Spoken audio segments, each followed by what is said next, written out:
How to download the SKOUT on your Android device. Are you guys facing issues to download SKOUT on your Android devices?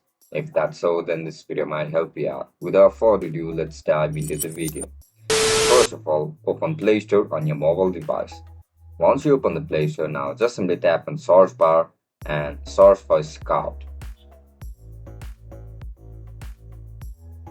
After search for it, click on the second option, SKOUT Meet Chat Go Live.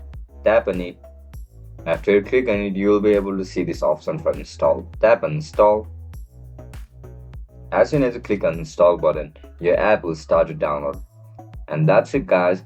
That's how you're gonna download SKOUT app on your Android devices. If you guys found this video helpful, don't forget to like, share and subscribe to our channel. And if you guys have any issues regarding SKOUT, make sure to comment down below so that I can help you out.